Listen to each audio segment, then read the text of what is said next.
So let's talk a little bit about governance in the church and specifically how you can participate. We'll talk about different membership types and the ways that they participate in different meetings and different councils of the church. So let's talk first about membership.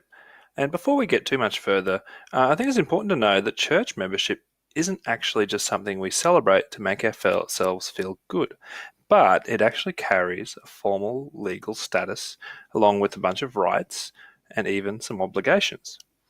And it's important to note this isn't just a church thing, but actually this is true for pretty much all clubs, all associations, and all not-for-profits in Australia. So in the Uniting Church in Australia, we have four main membership types. Firstly, we have confirmed members, and pretty much when you hear us just talking about members, this is the one we mean. We also have members in association, we have adherents, and we also have baptized, but not yet confirmed, members, which is typically kids and that sort of stuff who might have been baptized when they were little, but haven't yet made a public confession of faith through confirmation. So let's talk about confirmed members. So confirmed members can speak and vote at congregational meetings.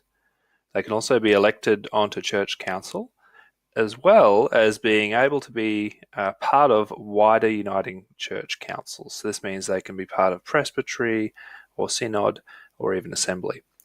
They're also able to serve on any committees and rosters within the church, and they can serve in ministry activities throughout the congregation. Another type of membership is members in association.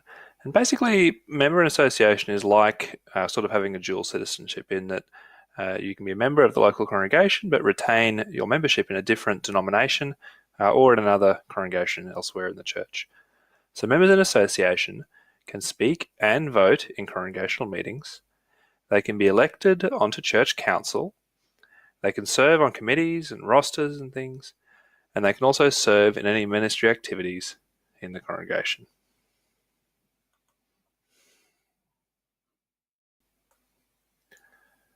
And finally, we'll talk about adherents. So adherents are a part of the congregation, but they aren't formally or, as we mentioned earlier, legally members. And adherents are allowed to do a bunch of things. They're allowed to speak in congregational meetings, but not to vote. They're allowed to serve on committees and rosters and things. They're allowed to serve in ministry activities in the congregation. They can also become a confirmed member or member in association, and these things happen periodically throughout the year. And this thing here where we talk about adherence is also pretty much the same as what applies to baptized, but not yet confirmed, members.